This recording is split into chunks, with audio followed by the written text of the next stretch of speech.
할렐루야. 미주노회에 가서 우리 신명성 목사님을 뵙고 내적 친밀감을 상당히 느꼈습니다. 외향에서부터 형님으로 모셔도 되겠다, 그런 생각이 좀 들었고, 또 설교를 들으면서 우리 교회에 오셔서 말씀을 전해주시면 좋겠다 이런 생각이 들었습니다. 근데 좀 마음에 부담이 됐어요. 큰 교회 목사님을 하와이의 조그만 교회 성도들 그래봐야 한 30명밖에 안 되는 작은 교회에 모실 수 있을까 싶어서 조심스럽게 말씀드렸는데 흔쾌히 와 주시겠다고 말씀을 하셔서 우리 성도님께 제가 자랑을 했습니다. 설교를 아주 잘하시는 너무 좋은 목사님 오시니까 기대해도 좋다. 자랑했을 때 그 자랑이 먹히면 자랑한 사람이 기분이 되게 좋습니다. 그래서 우리 신 목사님께서 우리 교회 오셔서 많은 은혜를 끼쳐주셔서 저는 이제 자랑이 이제 우리 성도들에게 먹힌 거잖아요. 참 좋았습니다. 근데 목사님이 하와이 오셔가지고 두 가지 자랑을 해요. 하나는 우리 교회 국수가 맛있다. 그래서 제가 예배 시간 30분 전에 국수를 먹었습니다. 진짜 맛있었습니다. 제가 원래도 국수를 좋아하지만 교회 국수가 너무 맛있어 좋았고요. 두 번째로 우리 교회 성가대가 너무 잘한다. 그래서 제가 기도송 딱 들으면서 혹시 이렇게 오디오를 틀었나 이런 생각을 했습니다. 너무 잘하시더라고요. 감사합니다. 목사님의 자랑이 허튼 것이 아니었다 이렇게 생각이 들고요. 근데 이제 제가 설교를 잘해야 되는데 그건 잘 모르겠습니다. 오늘 본문 1절에 예수님께서 자신을 가리켜서 참 포도나무다 이렇게 말씀을 하시고 내 아버님은 농부라고 말씀했습니다. 그래서 우리는 요한복음 15장을 가리켜서 포도나무 비유다 이렇게 알고 있습니다. 예수님께서 자신을 가리켜서 그냥 포도나무가 아니고 굳이 참 포도나무다 이렇게 말씀하신 것은 참 포도나무가 아닌 다른 포도나무도 있다라는 의미입니다. 같은 맥락에서 예수님께서는 자신을 가리켜서 양의 문이라고 말씀하시면서 양의 문으로 들어가는 참 목자와 문이 아닌 다른 곳으로 넘어가는 도둑과 강도도 있다 이렇게 둘을 비교해서 말씀하셨습니다. 이제 성경을 설교 중간에 이렇게 읽게 될 텐데요. 한 절씩 저랑 사이좋게 나눠서 교독하시고 한 절밖에 없는 건 같이 읽으면 좋겠습니다. 요한복음 10장 1절 2절 한번 보시죠. 내가 진실로 진실로 너희에게 이르노니 문을 통하여 양의 우리에 들어가지 아니하고 다른 데로 넘어가는 자는 절도며 강도요. 7절 또 같이 읽습니다. 시작. 그러므로 예수께서 다시 이르시되 내가 진실로 진실로 너희에게 말하노니 나는 양의 문이라. 그런가 하면 예수님께서는 자신을 가리켜서 선한 목자다 이렇게 말씀하시고 그에 비해서 싹군의 목자도 있다 이렇게 또 말씀했습니다. 11절 12절 또 보시죠. 나는 선한 목자라. 선한 목자는 양들을 위하여 목숨을 버리거니와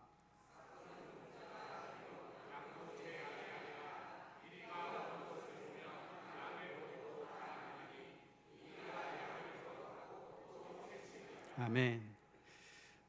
먼저 우리가 살펴볼 것은 왜 예수님께서 자신을 가리켜서 포도나무라고 말씀하셨는가 하는 것입니다. 사실 포도나무는 구약 성경에서도 비유적으로 사용됐던 상징입니다. 시편 80편 8절 같이 보시죠. 시작. 주께서 한 포도나무를 애굽에서 가져다가 민족들을 쫓아내시고 그것을 심으셨나이다.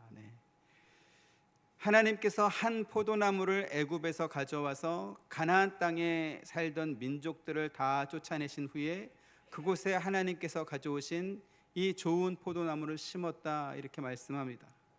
그러면 여기서 말씀하신 포도나무는 무엇을 말하는 것일까요?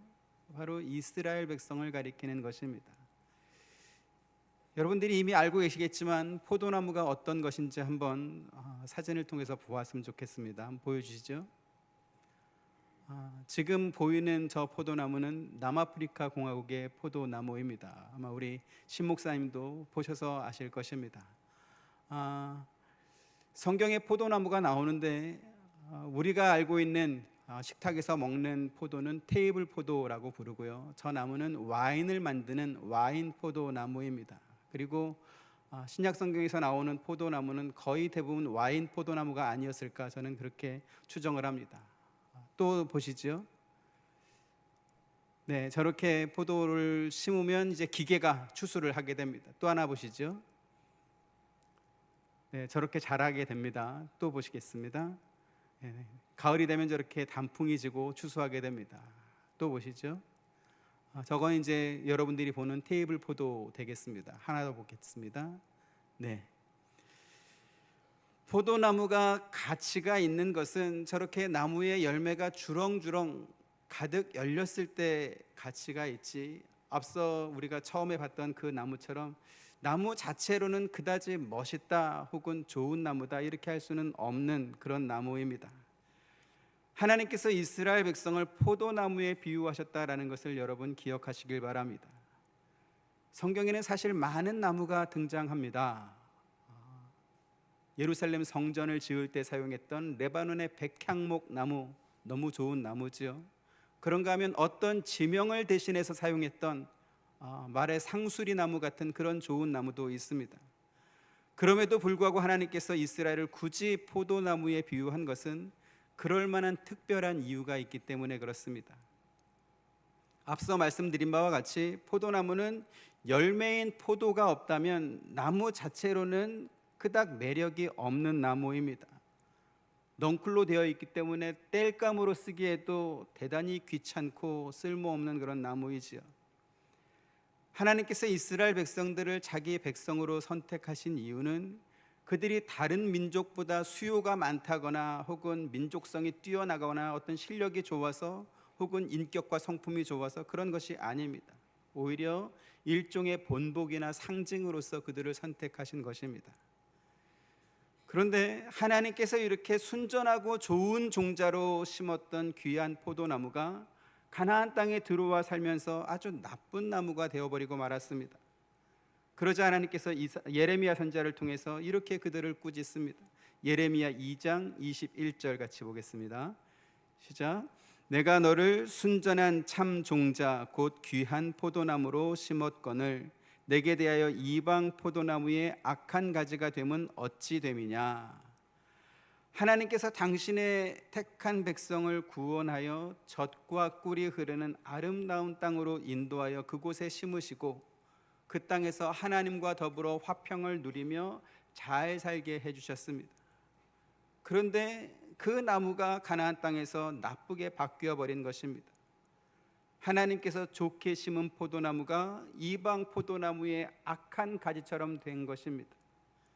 농부이신 하나님을 대적하고 우상을 섬기며 우상에 가증한 것과 음행과 온갖 더러운 죄를 범함으로 말미암아 결국은 쳐내버려야 하는 나쁜 가지가 되고 만 것입니다.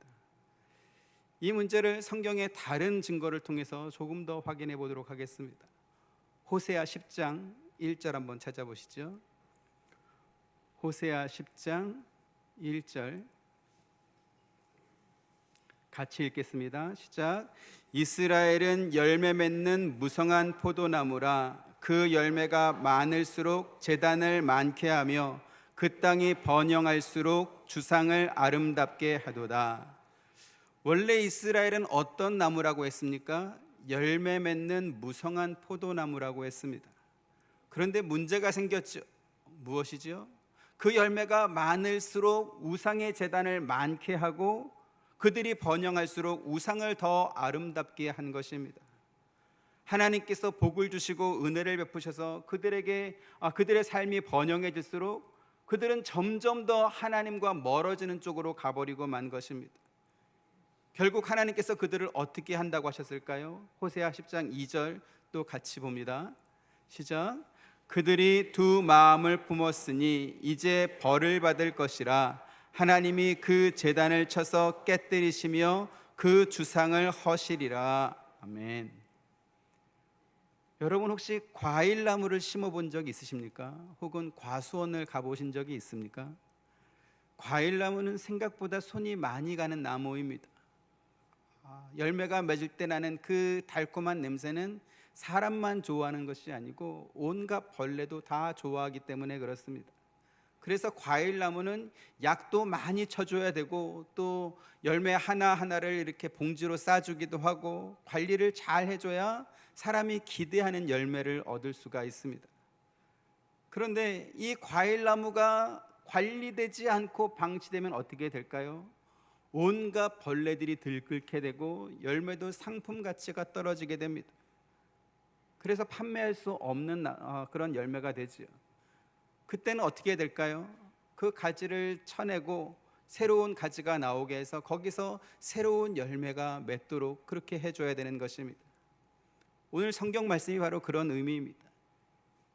이스라엘이 두 마음을 품었기 때문에 이제 그들은 벌을 받게 될 것입니다. 열매 잘 맺는 좋은 포도나무를 심었더니 그 번영으로 하나님을 영화롭게 하고 감사하는 것이 아니고 오히려 우상을 아름답게 하고 우상의 제단을 곳곳에 쌓아놓고 거기서 우상을 섬기며 온갖 죄를 다 범하는 것입니다.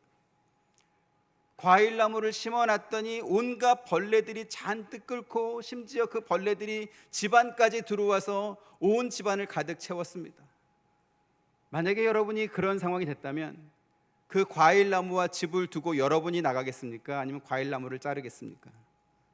어떻게 하시겠습니까? 전자입니까? 후자입니까? 후자죠. 당연히 과일나무를 자르고 벌레를 없애야 될 것입니다. 성경 말씀이 바로 그것입니다. 이런 현상에 대해서 사도 바울은 로마서에서 좀 더 적극적으로 이렇게 말합니다. 로마서 1장 21절부터 23절 말씀, 로마서 1장 21절부터 23절 같이 또 읽습니다. 한 절씩 교독합니다. 하나님을 알되 하나님을 영화롭게도 아니하며 감사하지도 아니하고 오히려 그 생각이 허망하여지며 미련한 나 마음이 어두워졌나니 같이 썩어지지 아니하는 하나님의 영광을 썩어질 사람과 새와 짐승과 기어다니는 동물 모양의 우상으로 바꾸었느니라. 로마서 말씀과 호세아 10장 말씀이 어떻게 그렇게 똑같은지 모르겠습니다. 원래 우리는 어떤 사람이라고 했습니까? 하나님을 영화롭게 하고 감사하며 살도록 지어진 또 선택받은 그러한 사람들이었습니다. 그런데 그 생각이 허망해지고 미련한 마음으로 어두워지고 나니까 엉뚱한 짓을 하며 살게 된 것입니다. 하나님의 영광이 아니라 다른 것을 맺고 있으면서도 그것이 풍성한 열매인 줄 알고 그렇게 살더라는 것이죠. 좀 더 보시겠습니다. 26절 27절.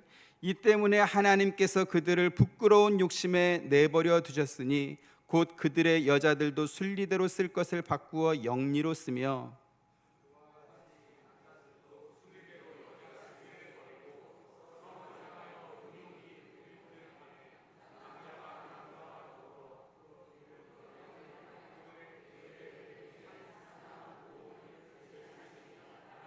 네, 29절부터 32절 또 봅니다. 곧 모든 불의, 추악, 탐욕, 악의가 가득한 자요, 시기, 살인, 분쟁, 사기, 악독이 가득한 자요, 수군수군하는 자요,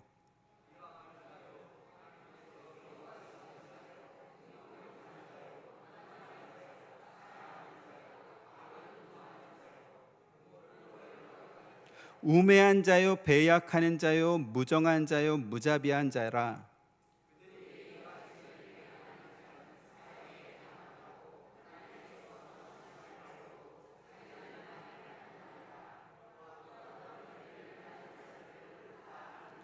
아멘. 여기에 기록된 죄악들에 대해서 제가 하나하나 어떤 의미인지 설명드리지 않겠습니다. 그렇다 할지라도 지금 여러분들이 읽은 이러한 죄악들은 우리 주변에 있습니까? 아니면 별로 없습니까? 눈을 씻고 찾아봐야 발견되는 것입니까? 아니면 흔하게 널리고 널렸습니까? 네, 흔하고 널리고 널렸습니다. 정말 두려운 죄들이죠. 그런데 우리가 정말 두려워해야 되는 것은 여기에 나열된 죄의 형태들이 아닙니다. 정말 두려운 건 뭐냐면 이렇게 죄 범하며 사는 사람들을 하나님께서 그냥 내버려 두시는 것입니다. 28절 같이 읽겠습니다. 시작. 또한 그들이 마음에 하나님 두기를 싫어하며 하나님께서 그들을 그 상실한 마음대로 내버려 두사 합당하지 못한 일을 하게 하셨으니, 하나님께서 그들을 그 상실한 마음대로 살도록 그냥 내버려 두셔서 합당하지 못한 일들을 하게 하셨다라고 했습니다. 여러분, 제일 무서운 게 뭔지 아십니까? 죄를 짓고 잘못을 범했을 때 즉각적으로 책망이 들어오고 징계가 들어와서 내가 잘못하고 있구나, 내가 죄를 범했구나, 그래서 깨닫고 고치게 되는 것은 아주 좋은 것입니다. 그런데 그냥 그것을 하도록 내버려 둔다, 이거는 너무나 무서운 것이지요. 오늘 본문에 예수님께서 자신을 가리켜서 참 포도나무다라고 말씀하신 것은 바로 그러한 의미가 있는 것입니다. 우리가 죄에 범하며 아무렇게나 살도록 내버려 둘 수 없기 때문에 본인이 참 포도나무가 되어서 세상에 오신 것입니다. 지금까지 우리 설명드린 말씀들을 기억하면서 오늘 본문을 다시 한번 읽어보겠습니다. 1절, 2절 한 절씩 봅니다. 나는 참 포도나무요 내 아버지는 농부라.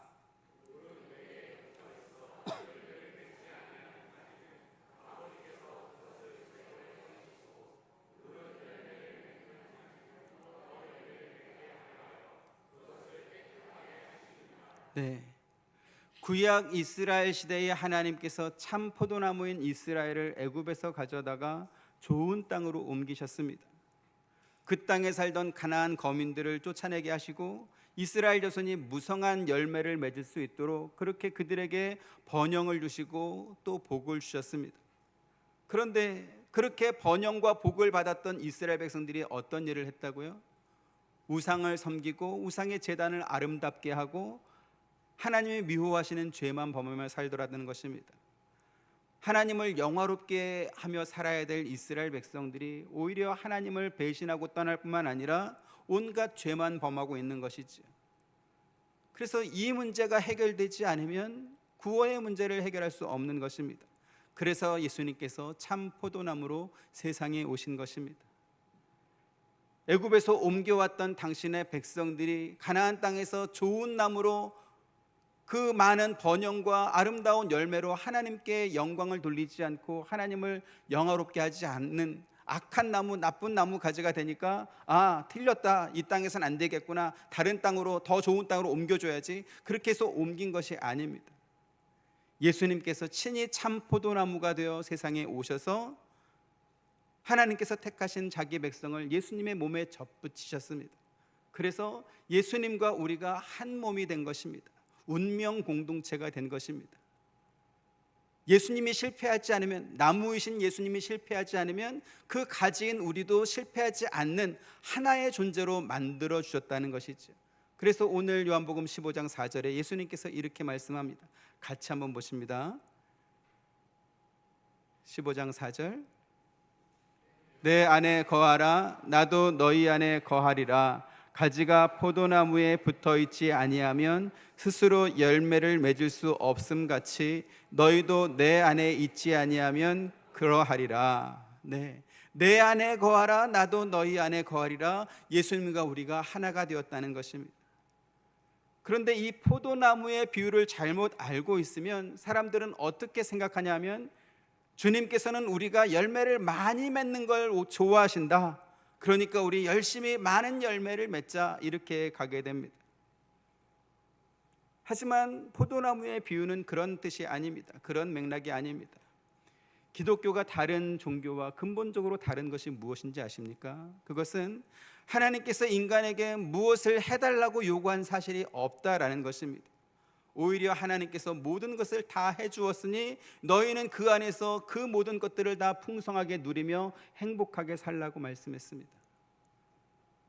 하나님께서 사람을 창조하시고 에덴 동산에 그들을 두신 후에 동산 안에 있는 모든 나무의 실과를 너희가 임의대로 마음껏 먹어라, 마음껏 즐겨라, 다 누리고 살라, 그러한 권한까지 다 주셨던 것과 같습니다.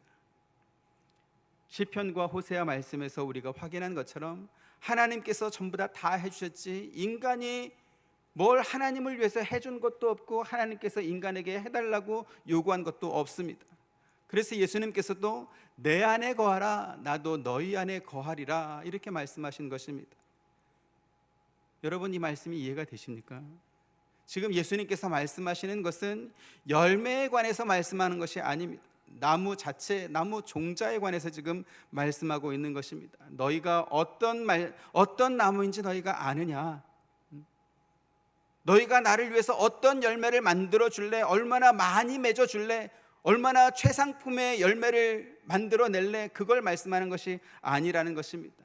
이제 너희는 그리스도 안에서 새 것이 되었고 새 피조물이 되었다. 이전 것은 지나갔고 보라 새 것이 되었으니 이제 너희에게서는 새로운 예수 나무에서 나오는 새로운 열매들이 맺어져야 한다라는 것을 지금 말씀하는 것입니다. 지금까지 우리는 우리 스스로 종교적으로 뭔가를 만들어내서 그래서 그 업적을 가지고 하나님께 영광을 돌릴 수 있다 이렇게 생각한 경향이 많습니다. 그리고 실제로 그렇게 눈에 보이는 열매를 만들어내려고 애를 써왔습니다. 거기서 지금 어떤 열매가 맺어지고 있는지는 하나도 확인하지 않고 무조건 많이 맺으면 좋은 줄 알고 열심히 만들어내려고 애를 써온 것입니다. 가장 대표적인 것이 뭔지 아십니까? 서로 사랑하자는 것입니다. 우리 사랑하자, 우리 착해지자, 착한 일 많이 하자, 우리 남 열심히 돕자 이런 것입니다. 물론 착하지 마라, 사랑하지 말라는 그런 것은 아닙니다. 하지만 그것이 어떤 나무에서 나온 착함이고 사랑이고 돕는 것이고 하는 것을 확인하지 않으면 그러면 비슷하게 생긴 것 때문에 실패하고 말기 때문에 그렇습니다. 너그럽자, 착하자, 사랑하자 이런 생각은 우리만 했을 것 같습니까? 그렇지 않습니다. 가나안 땅을 정복해 들어가던 이스라엘 백성들도 비슷한 생각을 했던 것 같습니다. 하나님께서 이스라엘 백성들에게 가나안 정복을 명하면서 이렇게 말씀했습니다. 신명기 7장 1절 2절 보시죠. 신명기 7장 1절 2절 내 하나님 여호와께서 너를 인도하사 네가 가서 차지할 땅으로 들이시고 내 앞에서 여러 민족 헷 족속과 기르가스 족속과 아모리 족속과 가나안 족속과 브리스 족속과 히위 족속과 여부스 족속 곧 너보다 많고 힘이 센 7 족속을 쫓아내실 때에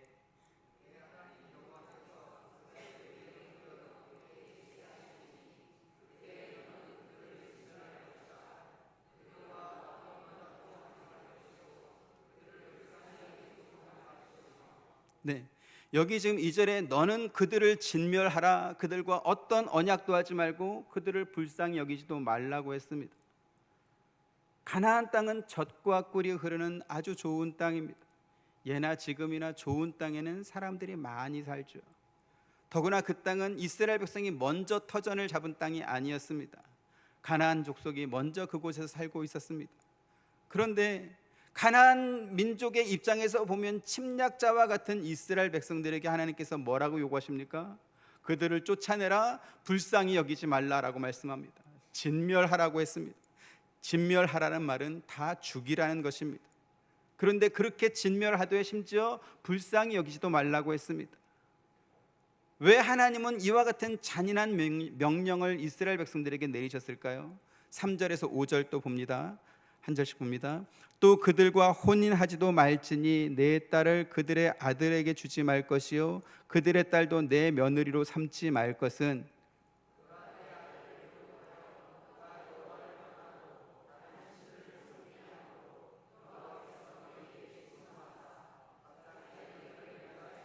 같이 오직 너희가 그들에게 행할 것은 이러하니 그들의 제단을 헐며 주상을 깨뜨리며 아세라 목상을 꺾으며 조각한 우상들을 불사를 것이니라. 네, 그들이 이스라엘의 아들을 유혹해서 여호와를 떠나게 만들고 다른 신들을 섬기게 만들 것이기 때문에 그들을 불쌍히 여기지 말라고 했습니다. 그래서 가나안 족속의 종교와 문화와 정신세계의 모든 것이라고 할 수 있는 제단과 우상과 주상들을 헐고 깨뜨리고 찢고 부수고 불사르라 이렇게 명령하셨던 것입니다. 이스라엘 백성들이 그들의 손에 자비를 두지 않고 다 파괴해야 되는 이유가 무엇입니까? 그것이 바로 하나님의 뜻이었기 때문에 그렇습니다. 그 뜻은 무엇이었을까요? 6절에서 8절 또 봅니다. 너는 내 여호와 내 하나님의 성민이라. 내 하나님 여호와께서 지상 만민 중에서 너를 자기 기업의 백성으로 택하셨나니.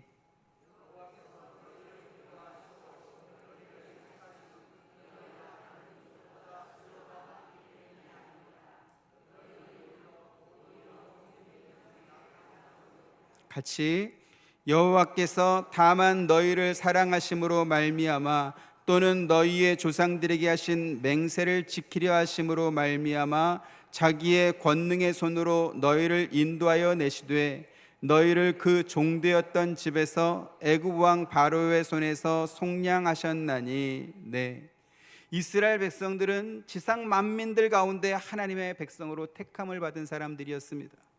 그들이 하나님의 성민이 되고 택한 백성이 될 수 있었던 것은 그들이 다른 민족보다 수요가 많거나 잘나서가 아니었다라는 것이죠. 오히려 가장 적었기 때문이라고 말씀했습니다.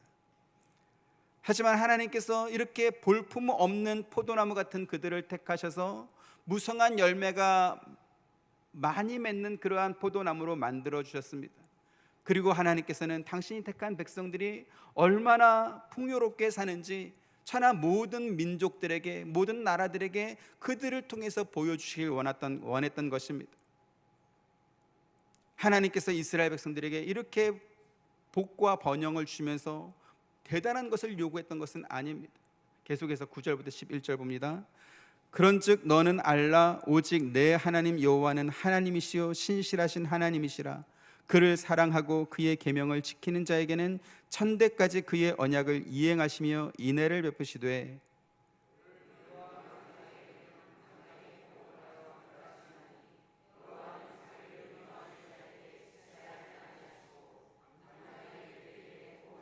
같이 그런즉 너는 오늘 내가 네게 명하는 명령과 규례와 법도를 지켜 행할지니라. 아멘. 하나님께서 그들을 사랑해 주시고 그의 계명을 지키는 자에게 천대까지 은혜를 베푸신다는 것을 이스라엘 백성들을 통해서 다른 이방 민족들 나라들에게 보여주시길 원했던 것입니다. 반복해서 말씀드리지만 하나님께서 이스라엘 백성들에게 지키라고 말씀하신 이러한 명령들은, 이러한 규례와 법도들은 하나님을 위해서 지키라는 것이 사실 아닙니다. 다 사람인 그들 자신을 위해서 지켜야만 하는 것입니다. 여러분, 부모를 공경하는 것은 지킬 수 있는 것입니까? 어려운 것입니까? 목소리가 작으신 거 보니까 사람을 살인하지 않고 간음하지 않는 그러한 사회에서 사는 것은 좋은 것입니까? 참 지키기 힘든 것입니까? 당연히 좋은 것입니다. 거짓말하지 않고 남을 속이지 않는 최소한의 신용이 지켜지는 사회는 유익한 것입니까? 우리한테 해로운 것입니까? 유익하죠. 그렇게 그런 것들이 지켜지는 그러한 나라에서 사는 게 좋겠습니까? 아니면 그걸 기대할 수 없는 나라에서 살고 싶으십니까? 당연히 지켜지는 나라에서 살고 싶으실 것입니다. 저도 그런 나라에서 살고 싶습니다. 그런데 이렇게 아주 최소한의 어떠한 것들만 잘 지킨다 할지라도 하나님께서 그들에게 복을 주신다, 심지어 천대까지 은혜를 베푸시겠다 이렇게 말씀했습니다. 그러면 이스라엘 백성들이 그 하나님의 말씀을 듣고 지켰을까요? 안 지켰을까요? 안 지켰죠. 안 지켰으니까 저와 여러분들이 여기에 있는 것입니다. 그들이 잘 지켰다면 예수님도 안 오셨을 거고, 그랬다면 저와 여러분도 아마 이 자리에 없었겠지요. 이스라엘 백성들은 하나님께서 명하신 명령을 듣지 않고 가나안 족속들을 쫓아내지 않았습니다. 그리고 그들과 함께 행복하게 사이좋게 잘 살았습니다. 여호수아 15장 63절 같이 봅니다. 시작. 예루살렘 주민 여부수 족속을 유다 자손이 쫓아내지 못하였으므로 여부수 족속이 오늘까지 유다 자손과 함께 예루살렘에 거주하니라 이랬습니다. 사사기 1장 30절 또 보시죠. 사사기 1장 30절. 스불론은 기드론 주민과 나활롤 주민을 쫓아내지 못하였으므로 가나안 족속이 그들 중에 거주하면서 노역을 하였더라. 이들뿐만 아니라 이스라엘 다른 모든 지파도 가나안 족속들을 쫓아내지 못하고 혹은 쫓아내지 않고 그들과 함께 살았습니다.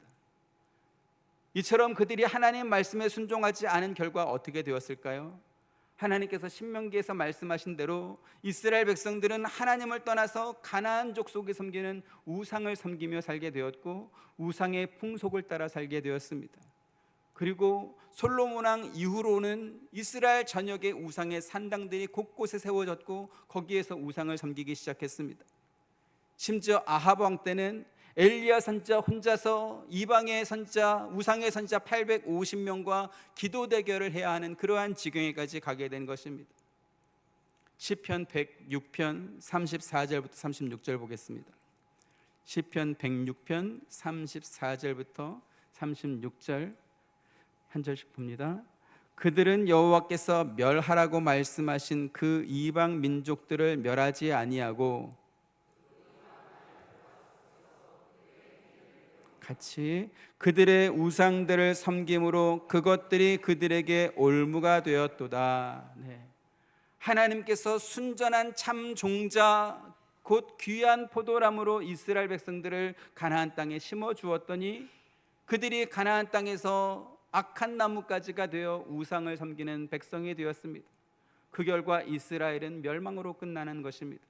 그리고 말라기 선지자 이후에 약 400여 년 동안 이스라엘은 선지자도 없고 왕이 없는 그런 나라로 지내다가 결국 예수님이 세상에 오시게 되는 것입니다. 가나안 땅을 정복해 들어가던 이스라엘 백성들은 하나님께서 그들을 위해서 싸워주셨기 때문에 얼마든지 가나안 거민들을 다 쫓아낼 수 있었습니다. 그들이 하나님 말씀에 순종하려고 하는 어떤 의지만 있었다고 한다라도 그들은 가나안 족속들을 다 쫓아낼 수 있었습니다. 하지만 이스라엘 백성들은 하나님 말씀에 순종하지 않았습니다. 왜요? 자기들끼리 착하고 자기들끼리 너그럽고 자기들끼리 사랑이 많았던 것입니다.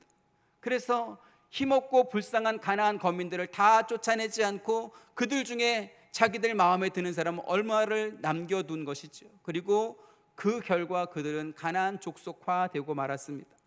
그들과 결혼도 하고 그들과 계약도 맺고 그들과 더불어서 행복하게 잘 살았습니다. 결국 하나님께서 염려하고 말씀하신 대로 이스라엘 백성들은 이방 족속처럼 되어서 하나님을 떠나서 우상을 숭배하게 됐고 그 결과 멸망하게 된 것입니다. 여러분, 지금 제가 드리는 말씀을 꼭 기억하시길 바랍니다. 그건 뭐냐면 우리는 하나님보다 착하면 안 됩니다. 우리는 하나님보다 사랑이 많아도 안 됩니다. 우리는 하나님보다 너그러워서도 안 됩니다. 중요하니까 한 번씩 따라해 보겠습니다. 하나님보다 착하지 마십시오. 하나님보다 사랑이 많지 마십시오.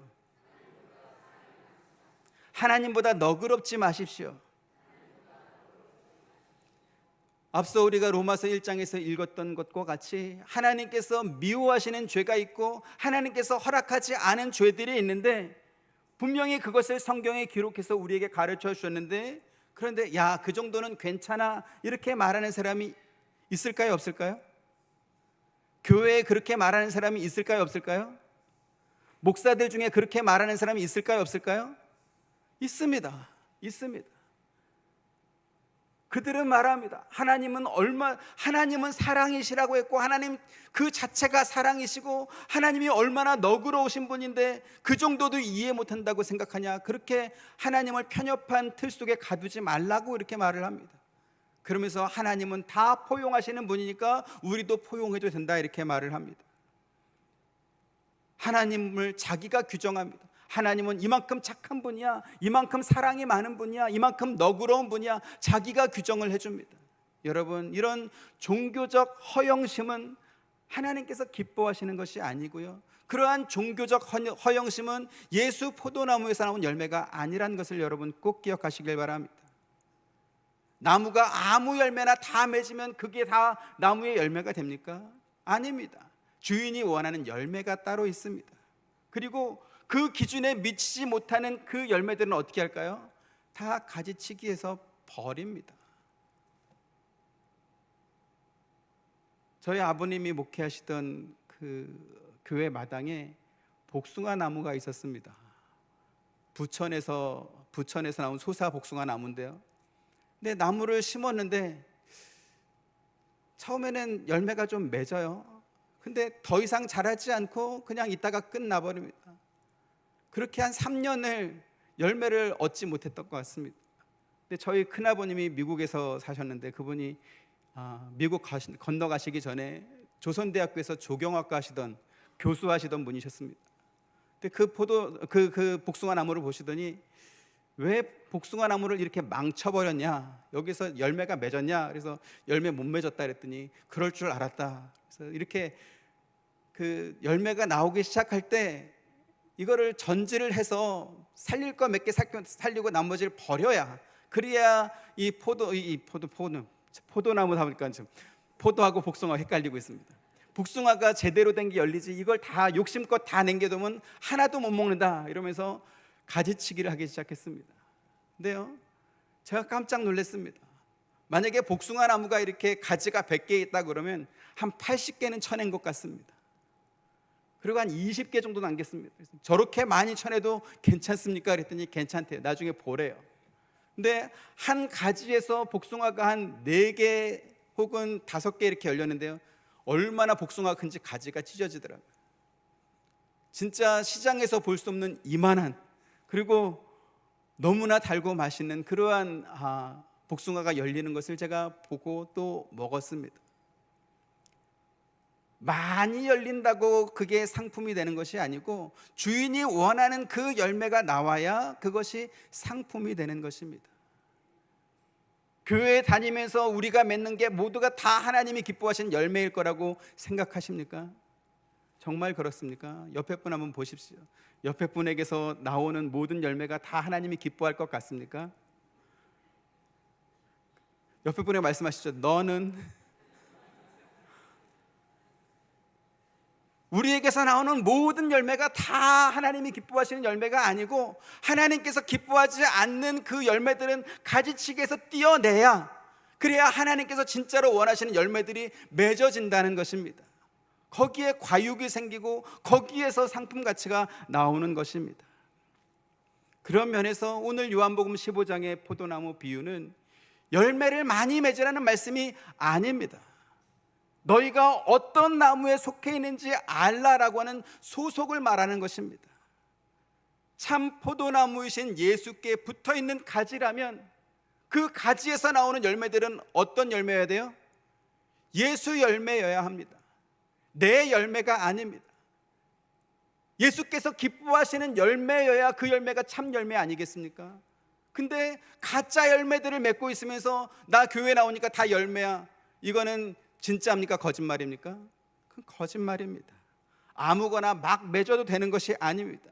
그 아무거를 막 잘라내야, 그래야 주인이 기뻐하는 진짜 가지가, 진짜 열매가 또 맺어지는 것입니다. 하나님께서 우리를 순전한 참 종자 곧 귀한 포도나무로 심으셨습니다. 하지만 세상에 살면서 우리가 악한 가지, 나쁜 가지로 변해버린 것이죠. 그리고 아무 열매나 막 맺으며 살고 있었습니다. 세상이 환호하고 세상이 좋아하는 그것들을 맺고 있으면서 그것이 하나님께서 나오는 그러한 열매라고 착각했던 것입니다.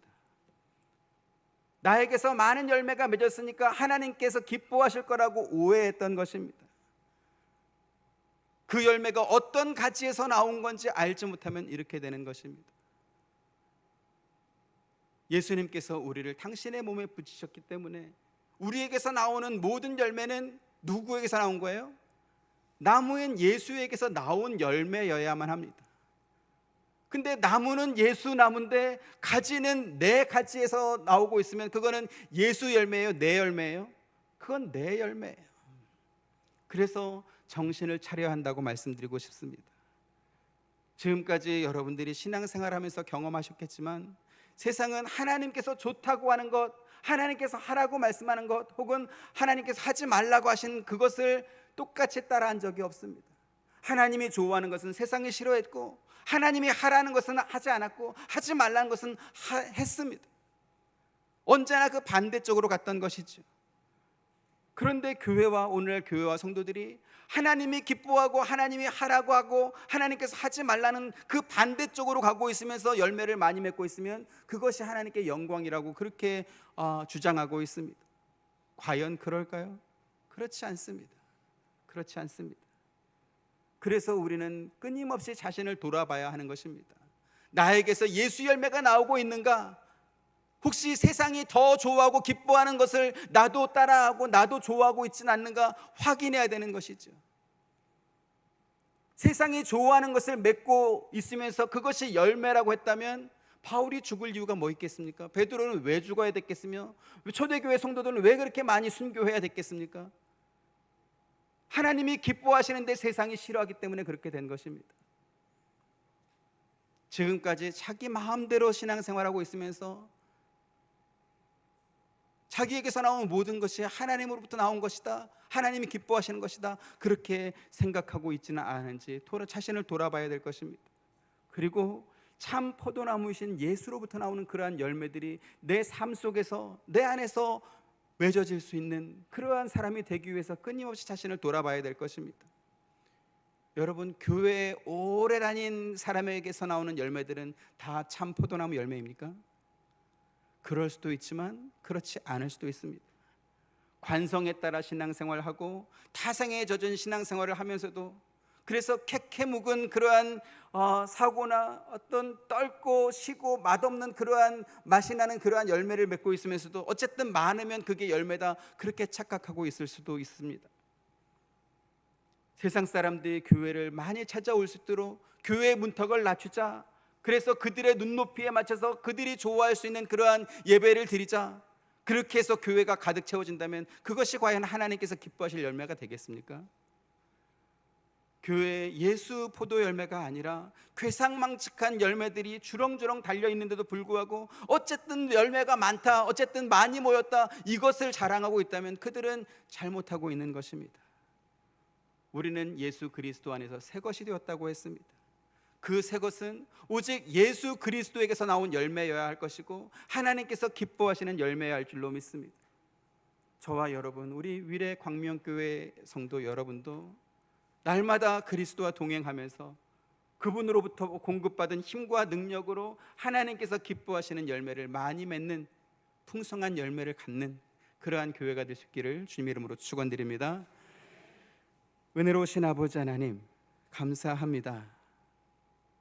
우리는 원래 볼품없고 열매도 없는 그러한 형편없는 나무들이었습니다. 그런데 우리를 참 포도나무이신 예수님께서 자신의 몸에 우리를 접붙이시고 언제나 나쁜 것만, 악한 것만, 죄만 맺던 우리에게서 예수 열매가 맺을 수 있도록 은혜 베푸시니 감사드립니다. 그런데 우리의 습관이, 우리의 죄성이, 또 지금까지 우리가 살아왔던 모든 삶의 방식이 하나님을 거스르고 예수님을 거스른 것이었음에도 불구하고 지금까지 살던 방식대로 그대로 살고 있었던 우리들인 것을 또한 고백합니다.